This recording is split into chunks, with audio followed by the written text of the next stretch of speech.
Danger might be closer than you think. Before we begin, like this video, comment where and what time you're watching from, and subscribe for more chilling stories.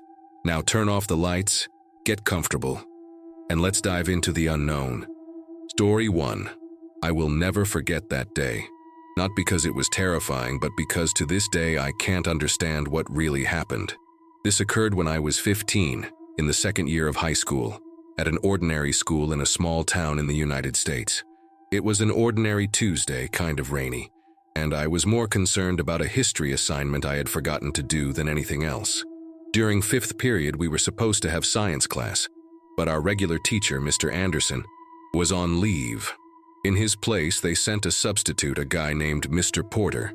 He was strange, not in an obvious way that would make you run away, but in a way that would start to irritate you more and more over time. Tall, skinny, with thinning and messy hair, and eyes that were too light, the kind that never seemed to blink. He spoke slowly, carefully, choosing each word, as if measuring every syllable. And the strangest thing, he never asked our names. Substitutes always try to learn at least a few names or call us by our name tags. But him? Nothing. It was as if he wasn't there to teach, but rather to observe. The class was going normally until the school's PA system made that static noise, and a voice cut through the silence. Attention, students and staff. We are entering immediate lockdown. Lock the doors and remain silent. This is not a drill. The room froze. Everyone looked around, some whispering, "Oh my God, is this real?" Mr. Porter didn't react. Without hesitation, he walked to the door, calmly locked it, and turned off the lights.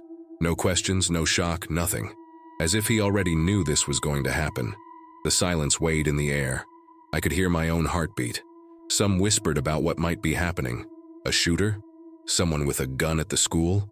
When suddenly we heard screams from outside. Real screams. The kind of scream that comes from the throat. Pure desperation. Heavy footsteps echoed down the hallway. And then someone knocked loudly on our door. The doorknob turned. Someone tried to enter. That's when I looked at Mr. Porter, and I swear to God, he was smiling. My blood ran cold. No one else spoke. We all held our breath while the doorknob rattled frantically. Someone outside wanted to get in, urgently. The pounding on the door grew more violent, as if the person was pounding the wood with their fists. Some classmates huddled in the corners. Others covered their mouths to keep quiet. But Mr. Porter? He didn't move. He stood, there, in front of the class, just watching. The smile still on his face, as if he was enjoying it. I felt a knot form in my stomach. Something was wrong. Very wrong. The screams in the hallway grew more distant, then faded away. We were left in the dark, listening only to the muffled sound of rain outside and the hum of the room's fans. After a few minutes of silence, one of my classmates, Ryan, whispered, "Mr. Porter, what's going on?" The teacher slowly turned his face and said with the same eerie calmness, "Nothing for you to worry about." That's when I knew he knew something. He knew exactly what was happening, and for some reason he wasn't concerned. Time passed, and I felt my body start to tingle with anxiety. Suddenly we heard footsteps again, but this time they were slow, calculated, as if someone were walking down the hallway, listening intently. I can't explain it, but there was something about those footsteps that made me feel pure, visceral fear, like the one walking there wasn't human. Then came the worst moment. The knocking on the door returned, but now it was slower. 3 spaced-out knocks, as if the person on the other side knew we were there and was waiting for a response.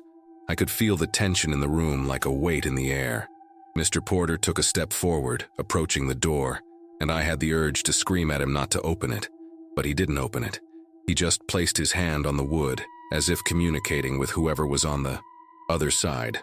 That's when I noticed something no one else had. He hadn't locked the door with the key. He had just turned the simple lock. If someone tried hard enough, they could get in. I looked around, hoping that someone else had noticed, but everyone was frozen, staring at him, as if trapped in a silent nightmare. My mind was in a panic. I couldn't stop looking at the simple lock on the door. It was the only thing between us, and whatever was out there. My instincts screamed that I needed to do something, but at the same time, fear paralyzed me. I wanted to whisper to someone, warn them that the door wasn't locked properly, but my throat was dry. I could only stare at Mr. Porter, who still had that strangely serene expression, with his palm resting against the door, as if feeling something on the other side. Then everything became very, very quiet. The kind of silence that makes your ears ring, as if the entire world was holding its breath. And then, someone whispered something from the outside. It was a rough, low whisper, almost impossible to understand. But I heard it, and I know Mr. Porter heard it too, because in the next second he smiled even wider. The whisper repeated, a little louder, and I could make out a few words, but what terrified me the most was the voice. It didn't sound normal. It had something wrong with it, something broken, like it was coming from a mouth that didn't quite know how to form words. Then, suddenly, the knocking returned, but now it was stronger and faster. Bam, bam, bam. I almost screamed. Someone on the other side was trying to break the door down. Some people in the room began to cry softly. The panic was growing. But Mr. Porter? He stayed there, looking at the door, showing no fear. He knew who was on the other side. Or worse, he wanted it to come in. I don't know where I found the courage, but suddenly my body acted on its own. I stood up and whispered to Ryan, "The door. He didn't lock it right. If they push hard enough, they'll get in." Ryan's eyes widened, and I saw that he understood what I meant. Other students started to notice too. Mr. Porter still had his back to us, but I knew he was listening to everything. Suddenly, he spoke, in his slow, drawn-out voice. "You're acting like you have a choice." My heart stopped. That's when I understood. He wasn't there to protect us. He was there to make sure no one got out. My breath was heavy. This guy wasn't on our side. The panic inside me mixed with a kind of adrenaline I had never felt before. Ryan looked at me, and I saw in his eyes that he had understood too. If we didn't do something, we were screwed. The knocking on the door continued, more violent than before, and I could hear something being dragged on the other side. The noise sent chills down my spine, as if whoever was out there was preparing to enter. Then something happened that made me feel a fear I didn't even know was possible. Mr. Porter, still facing away from us, began to laugh. It started low, almost imperceptible, but then it grew louder. It wasn't a normal laugh, it was dry, forced, as if he was imitating a human laugh without really understanding what it meant. And then he spoke, without turning. "You don't need to be afraid. He just wants to talk." The room erupted in nervous murmurs. Some students started crying, others shrank into the corners. I knew I had to act fast. I looked at Ryan and a girl named Ashley who was near the door. I whispered, "If we all run to the door, we can push him, we can escape." They nodded, but before any of us could move, the doorknob turned. Slowly, as if someone on the other side had all the time in the world. And then, it started to turn down. Mr. Porter took a step back. He was letting it happen. He wanted the door to open. That's when I knew it was now or never. With all the strength I had, I screamed, "Now!" and ran toward him with Ryan and Ashley. We pushed him so hard that he fell backward, hitting the teacher's desk. I ran straight to the door and fully turned the lock. The doorknob kept moving, but now at least, no one could get in. Mr. Porter slowly got up, in no rush. He didn't seem surprised. In fact, he seemed satisfied, as if we had done exactly what he expected. That sent an even worse chill down my spine than the pounding on the door. He smoothed his wrinkled shirt and looked straight at me. His gaze was empty, as if he wasn't really there. "You think this will make a difference?" he asked, his voice low, dragged out as if holding in a laugh. "He already knows who you are." No one moved. No one knew what to do. I felt my heart pounding in my throat, and everything in me screamed to get out of there. But where would we go? We were still locked in, the school was still on lockdown, and no one knew what was happening. Outside, the silence returned. No screams, no footsteps, just absolute silence. I don't know which was worse, the screams or this strange calm that made everything feel wrong. Whatever was trying to get in was still there, waiting. Then, out of nowhere, the school's loudspeaker crackled again. "Attention, students and staff. The lockdown has been lifted. I repeat, the lockdown has been lifted. Return to normal activities." The announcement came out of nowhere, so fast, no more explanations. The atmosphere in the room was still charged, but no one moved. Something didn't make sense. Whatever caused the lockdown simply disappeared. How could it end so? Suddenly, I looked at the door. I didn't hear footsteps from the police. I didn't hear anyone making announcements in the hallways. Just that dry announcement on the PA system. Ryan looked at me and whispered, "This isn't right." I nodded. No one wanted to be the first to open the door, until Mr. Porter took 2 steps forward, stopped by the blackboard and said with a smile on his face, "Well, I guess we can continue class, right?" The room was in complete silence. Class? After all of this? The way he said it, as if nothing had happened, was what scared me the most. He wasn't trying to calm us down. He was testing us. No one moved. The silence in the room felt even more suffocating than what was outside. How could he act like nothing had happened? I looked around and realized no one knew what to do. Ryan was still near the door, tense, ready to run. Ashley was shaking, hugging her own arms. Other classmates seemed frozen, trying to figure out if this was some kind of sick prank or if the world had just gone mad. Then we heard the first noise from outside. It wasn't a scream nor footsteps. It was a dry, repetitive sound, like nails scraping metal. The classroom trembled a little, as if something in the building's structure was wrong. And that's when I saw it. The doorknob was moving again, but this time very slowly, as if someone was testing it. But the lockdown had ended. Who could still be there? Fear returned in full force. I looked at Mr. Porter, waiting for a reaction. He didn't blink. It was Ashley who broke the silence. "I'm getting out of here," she whispered softly. And before anyone could stop her, she unlocked the door and ran. The hallway was dark, darker than it should have been, as if the lights had been intentionally turned off. I saw when Ashley disappeared around the corner, and then the noise stopped. Ryan's eyes widened. Everyone held their breath. We waited for some sign of her. Nothing. Not a step, not a scream. Nothing. As if she had been swallowed by the void. I wanted to run after her, but something inside me told me I shouldn't. Fear took over my body, and for the first time, I truly felt that this wasn't just a lockdown. This was something bigger. Something that no one would be able to explain. That's when Mr. Porter laughed again, but this time he didn't say anything. He just stood there, staring at the open door, as if he knew exactly what had happened. And that's when I realized he wasn't protecting us from what was outside. He was delivering us, one by one. I wanted to run after Ashley, but something inside me told me that if I crossed that door, I wouldn't come back. My instincts were screaming, and for the first time in my life, I decided to listen. Ryan took a step back, and I saw on his face that he was thinking the same thing. No one knew what to do. No one wanted to be next. Mr. Porter just stood there with that smile frozen on his face, looking at the open door as if he was waiting for someone else to have the courage to leave. The silence was broken when the PA system crackled again. But this time, the voice that came wasn't the principal's. It was hoarse, distorted, almost impossible to understand. But one word was clear: more. Panic hit hard. More. What did that mean? I looked at the other students and saw the same expression on everyone's face: pure terror. That's when Ryan finally did what no one had the courage to do. He ran to the door and slammed it with all his might.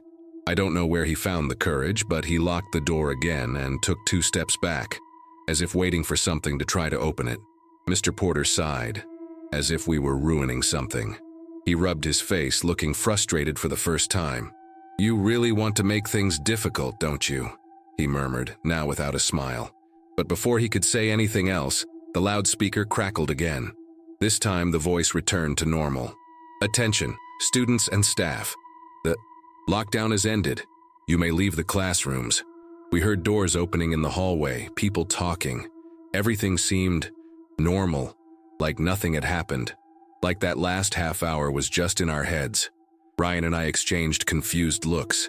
Mr. Porter simply smiled again, picked up a piece of chalk, and began writing on the blackboard as if nothing had happened. Class continued. I never saw Ashley again. At the end of the day, I asked the principal about the lockdown, and she looked at me, confused, saying there was no lockdown. But I know what I lived through. I know what happened in that room. I never saw Mr. Porter again after that day. I never found any information about him in the school system. It was as if he never existed. I tried to forget. I swear I tried. But Ashley's disappearance wouldn't leave my mind. I asked the teachers, the students, even the school staff. No one seemed to remember her, as if she had never attended that school, as if I had made her up. I even checked my yearbook from the previous year, desperate to find proof she existed. Her name wasn't there, no photos, no records, but I knew she existed. I remembered her voice, the way she'd tie her hair with a pencil when nervous, the loud laugh that always made the teacher ask for silence. But it was like the entire world had erased any trace of her. Ryan and I tried to convince ourselves it was paranoia, but then came the part that made me lose sleep. The security camera. The day after it happened, Ryan got access to the school's system through his cousin, who was a monitor. We just wanted to confirm if the lockdown really happened, if there was any footage proving Mr. Porter existed. But when we opened the file from that day, the video of the hallway on our floor had been deleted, or rather, edited. The footage showed the hallway exactly as it was at that moment, but with one chilling detail: the door to our room never opened. According to the footage, no one entered, and no one left, not even Ashley. I wanted a logical explanation, but there was none. I just knew I never wanted to see Mr. Porter again. But sometimes, when I walk past that empty classroom, I feel a shiver running up my spine. The school switched substitute teachers after that, and no one ever mentioned that name again. But there's one thing that never let me rest. On the last day of school, when I went to clean out my locker, I found a crumpled paper at the bottom. It was a note, written in strangely familiar handwriting, 2 words: "I'm back." Story 2. This happened during my senior year of high school in 2019. I attended a medium-sized public school in rural Ohio. Nothing too special. The kind of place where everyone knows everyone. At that time, I was counting down the days until graduation. The routine was always the same. Wake up early, attend classes without paying much attention, and spend my time chatting with friends during breaks. But on that day, something broke this routine in a way I'll never forget. It was a regular Wednesday, with nothing special happening. We were in the middle of 3rd period when the lockdown alarm went off. The sound echoed through the hallways, that shrill warning that makes your heart race. At first, I thought it was one of those drills the school did occasionally, but when the principal's voice came through the loudspeaker, I realized something was wrong. "Attention students and staff, remain in your rooms and lock the doors immediately. This is not a drill." The room went silent for a few seconds before our teacher rushed to lock the door. I remember how she fumbled with the lock, her hands shaking, as if she were nervous. That made me uncomfortable. Normally during drills, the teachers acted calmly, as if it were just a boring procedure. But this time, she seemed nervous. I exchanged glances with my friend Jason, who sat next to me. He raised his eyebrows as if asking, "Do you think this is serious?" And for the first time, I didn't know how to answer. Minutes passed, and what seemed like a temporary annoyance started to turn into a strange feeling of indefinite waiting. No noise came from the hallway. No footsteps, no voices. Just a suffocating silence, occasionally interrupted by the ticking of the clock. Then the teacher picked up her phone and stared at the screen, her face tense. Jason whispered to me, "Why isn't anyone explaining what's going on?" I was about to reply when suddenly a sound cut through the silence. A dry snap, like someone had kicked a door outside. The noise echoed down the hallways, and I saw the teacher hold her breath for a second before gripping her phone tighter. Something was wrong. Everyone in the room tensed up, whispers disappeared, and the silence returned. My heart started racing. At that moment, we still didn't know the reason for the lockdown, but I could feel it wasn't just a fight in the courtyard or a student bringing something suspicious into the school. Something bigger was happening. Then, the principal's voice came back through the loudspeaker, but this time it sounded strange, too low, like she was trying to speak without drawing attention. "Attention, all students. A student has disappeared inside the building. We are conducting a search. Stay in your rooms." That's when I realized we were actually locked inside the school. because someone had gone missing. Jason looked at me again, but now with a different look, a look that said he didn't think this was normal either. I tried to process what I had just heard. A student disappeared? How was that even possible? I looked around the room and saw I wasn't the only one confused. Some people started whispering, trying to guess who had disappeared, if it was someone we knew. The teacher asked for silence, but the tension had already taken over the room. Jason grabbed his phone and typed furiously. After a few seconds, he showed me the screen. Dude, they say Brian is missing. My stomach dropped right then. Brian Carter. I knew. Him. We weren't close friends, but we had English class together. The weirdest part was that I had seen Brian that morning, in the hallway near the lockers. He seemed normal, laughing with friends, nothing that would suggest he would just disappear. But then, another rumor started spreading in Jason's group. The last time he was seen, he entered the bathroom on the second floor. That's when I really started to feel the weight of the situation. The entire building was locked down, teachers and students trapped in classrooms, and a kid just walked into the bathroom and never came out. Time kept passing, and outside the silence was disturbing. My mind was stuck on that piece of information. Brian entered the bathroom and never came out. How was that even possible? There was no other exit in the bathroom, just a small window and one single door for entry and exit. Even if it were a prank, someone would have seen him leave. A chill ran up my spine. I looked at the teacher, hoping for some explanation, but she remained glued to her phone, her brow furrowed, as if waiting for an answer that wasn't coming. Suddenly, a sound cut through the hallway outside. A muffled, repetitive noise, like someone scratching the wall. At first I could barely hear it, but soon it became clear that something was moving very slowly out there. Jason grabbed my arm, his eyes wide. Everyone held their breath. The sound continued for a few seconds and then stopped right in front of our door. The silence was so absolute that I could hear my own heartbeat. That's when the doorknob started to turn. The doorknob turned slowly, as if someone were testing if the door was really locked. I swear that at that moment, it felt like no one was breathing in the room. The teacher jumped up, pointing a finger at us, signaling for us to stay completely silent. Time seemed to stretch, each second dragging longer than the last.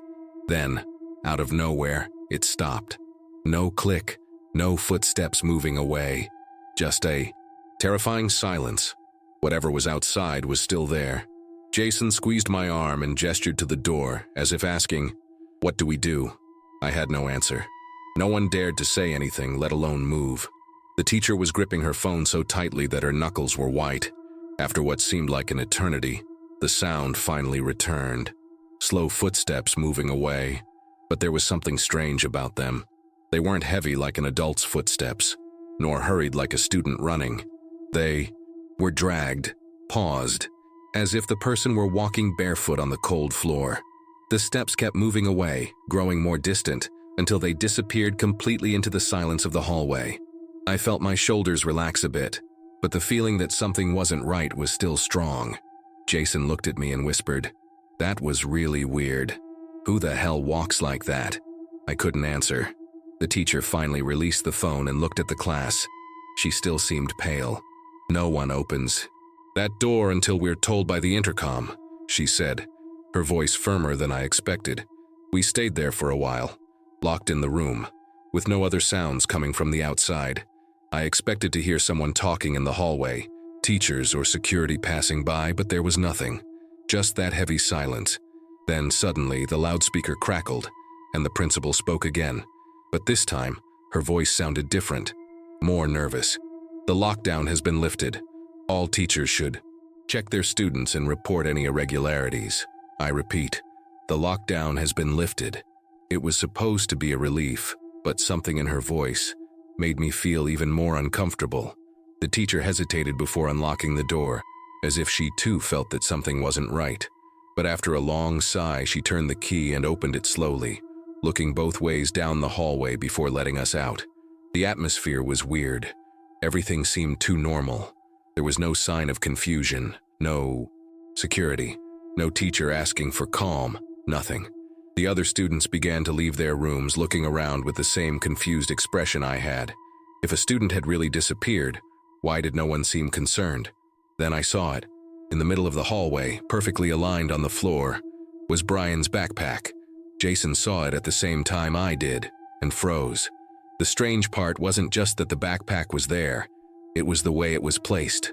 Standing, leaning against nothing, as if someone had carefully set it there.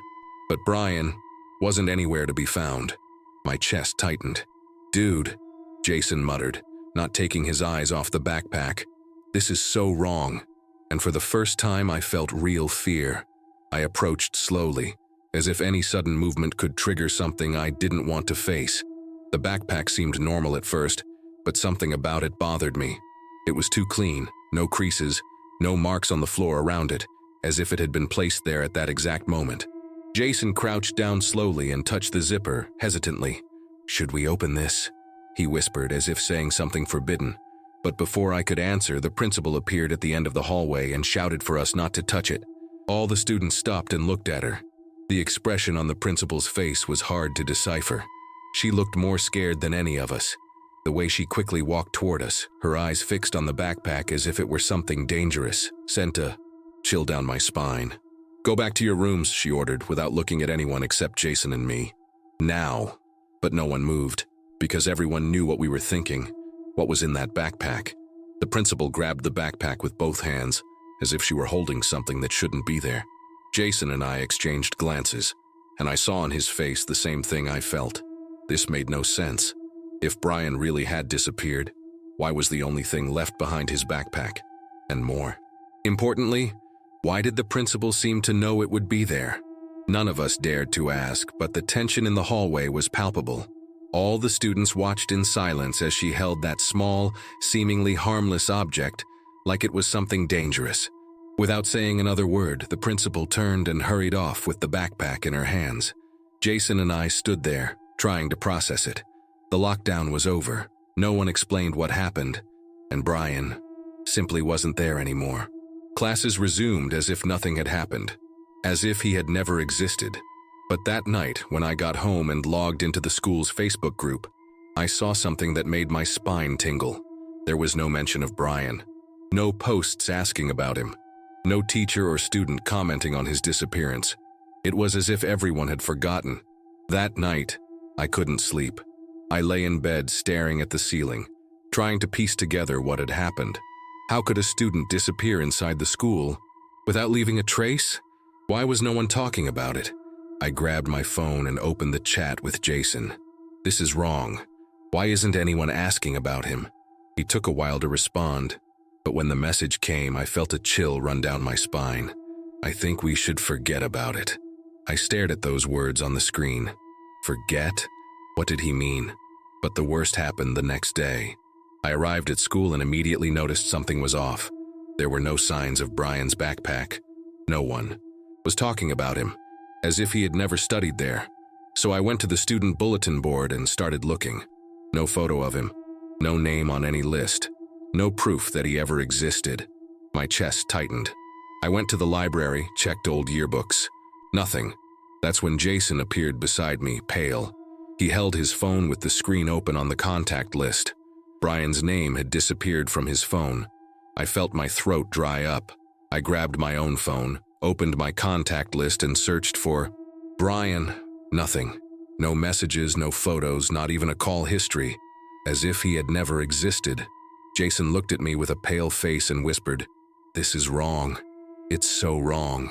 Before I could respond, the principal passed by in the hallway, and for a second I swear I saw her watching me, but not with that rigid expression of authority, but with something different. Something like a warning. That's when I realized. She knew. Somehow she knew this would happen. That's why she acted the way she did when we found the backpack. Why she sent us back to our rooms, why she didn't give any explanations. But the question that haunted me was, did she know what happened to Brian? Or had she just seen this happen before? I wanted answers, but at the same time, a part of me knew I would never get them. Brian disappeared and no one else remembered him. It was as if he had been erased from everything, but I remembered. Jason remembered. And maybe the principal did too, but none of us talked about it. Silence became an unwritten rule. The school carried on like nothing had happened, and I realized that if I insisted too much, maybe I would be the next to disappear. Months passed, and I forced myself to move on, pretending nothing had happened. But to this day, sometimes when I walk down the hallway where Brian's backpack was found, I feel a strange shiver, as if something is watching me, as if the space where he existed is still there, waiting to be remembered, but no one else remembers, just me and Jason. And to this day, he has never brought it up again, neither have I. Because the truth is, I don't know what happened to Brian, and part of me is afraid to find out. Story 3. I remember the exact day this happened because it was one of the few times in my life that I truly felt real fear. I was a substitute teacher at a small elementary school in a rural town in Texas. It wasn't my dream job, but it paid the bills while I finished my graduate studies. The classes were small, the students were loud, and the routine was predictable. Until that afternoon. Until the lockdown. It was almost the end of the day, about 10 minutes before the dismissal bell when the alert went off. A sharp warning cutting through the noise of the room. Attention, we are going into lockdown. Lock the doors and remain silent. My stomach flipped immediately. This wasn't a drill. I looked at the students who initially seemed excited, thinking it was just another one of those boring drills. But I wasn't so convinced. Something in the principal's tone felt wrong. I did what the protocol instructed. I locked the door, turned off the lights, and told the children to gather in the corner of the room, away from the windows. But as I was trying to calm them down, I heard a sound coming from the hallway. Quick, small, almost hurried footsteps. At first I thought it was a late student trying to hide, but something didn't feel right. The steps stopped right in front of our door. I froze, holding my breath, hoping it was a staff member. But then I heard something that made my skin crawl. A faint cry. Soft, choked. It sounded like a child. Right there, outside the door. The sound cut through the absolute silence of the hallway, and I could feel my students' scared eyes boring into me. One of the girls, Emma, grabbed my shirt and whispered, "There's someone out there, right?" I didn't know what to say, because I was hearing it too. And the worst part? There was no one else outside the rooms. The crying continued, soft and intermittent, as if the child were trying to hold back the sound. It made me even more uneasy. If it was a lost student, why weren't they calling out for a teacher? Why weren't they knocking on doors for help? Why were they just standing there crying? My instinct screamed for me to do nothing. But then one of the kids, a boy named Lucas, whispered, "What if it's one of the little ones? What if they're stuck outside?" I hated that he said that because now I felt responsible for finding out. I swallowed hard and went to the door. I crouched down slowly and looked through the crack beneath it. My eyes took a second to adjust to the darkness of the hallway. And then I saw it. A pair of bare feet, small, dirty, standing right in front of my classroom. The child's body was out of my view, as if they were facing away from the door. My heart was beating so fast I thought the kids would hear it. I opened my mouth to ask who it was, but before I could, the crying stopped. The silence that followed was worse than the crying. The child was still there. I could see the feet, standing still in the same position, not moving. But now everything was completely silent. I couldn't even hear their breathing. My whole body froze. Something was wrong. Very wrong. I stepped back slowly from the door, feeling my throat go dry, trying to think about what to do.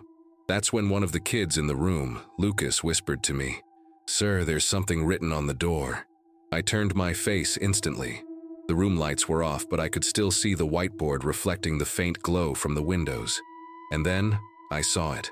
Words, written from the inside out, as if someone had used their own finger to mark the fogged surface of the glass door. 3 short words. Simple. So simple that my brain took a second to process. Don't abandon me. My stomach churned immediately, because now I knew. Whatever was out there knew I was in here, my muscles locked up. That didn't make sense. No child in the school would have written that there without someone noticing before. And how could someone have written it on the inside of the door if the room had been locked the entire time? My heart was pounding so loudly I could feel it in my chest. The kids in the room started whispering to each other, their eyes wide, and Emma, the same girl who had grabbed my shirt earlier, started to cry quietly. I knew I had to calm down, but how does one stay calm in front of this? That's when the crying outside started again. But now it was different. Before, it sounded like a sad child. Now the sound had something wrong about it. It was irregular, choppy, as if the person were trying to imitate crying without really knowing how to do it. My hair stood on end. The thing outside wasn't a child. It was something trying to sound like one. And suddenly, the feet I had seen through the crack in the door turned in my direction. I pulled away from the door instantly, feeling the air leave my lungs. My instinct screamed at me not to look, but I did, reflexively, from pure terror. And that's when I saw the face, a shadow cast by the eye, faint hallway light, a small outline of a child standing there, staring at me through the glass. But there was something wrong with the eyes. They were too big, too empty, like deep holes where there should have been life. I froze. I wanted to convince myself it was just a lost student, but something inside me knew it wasn't. The crying kept going, but it seemed to come from behind the thing's head, like a distant echo, as if it were a sound being replayed, not something natural. That's when the thing took a step forward, slowly, then another. Every movement was calculated, as if it were waiting for my reaction. I can't explain it, but at that moment I felt like if I opened the door, I would never leave that room. My hands were so sweaty I almost let the key slip when I gripped it harder. I wasn't opening that door. No matter what was on the other side, I knew, in an irrational and deep way, that it wasn't a student. It wasn't a lost child. It was something different. I looked at the children huddled in the corner of the room and saw the fear etched on their faces. They felt it too. It wasn't just my paranoia. Whatever was on the other side of the door didn't belong there. And then, suddenly, it stopped. The crying, the sound of the feet dragging, everything. A crushing silence took over the room. I held my breath, waiting for something to happen, but nothing did. Slowly, I went to the door and looked again through the crack below. The feet were gone. Whatever it was, it had left. But why? That's when a new sound echoed down the hallway. This time, it wasn't crying. It was the sound of the alarm announcing the end of the lockdown. The alarm went off for a few more seconds before the principal's voice came through the loudspeaker, firm but with a strange tone. The lockdown has ended. Teachers may unlock the doors and release the students. I stood still for a moment, holding the key, unable to move a muscle. Was it safe? I looked again through the crack in the door, but the hallway was empty. No shadows, no footprints, no sign that anything had been there. But I knew it had been. And the most frightening part was that I felt like the principal knew too. I took a deep breath and unlocked the door. The hallway seemed normal. Kids leaving the rooms, teachers talking to students as if nothing had happened. But when I looked to the end of the hallway, I saw the principal standing next to the janitor's closet, holding a child's jacket in her hands. The color was faded, as if it had been left there for a long time. She looked at me from a distance, and for a moment, I had the impression she subtly shook her head, as if telling me not to ask anything. I wanted to ask. I wanted to demand an explanation, but something inside me told me not to.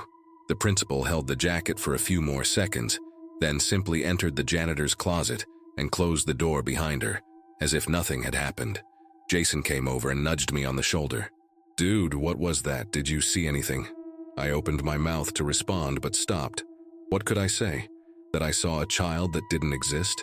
That I heard a cry that seemed like an imitation? That night, before leaving the school, I passed by the student records room. I wanted to know if any child had been forgotten there, any missing student, someone who could explain what happened. But there was nothing. No report of a missing student. No stories about a child disappearing in the middle of the day.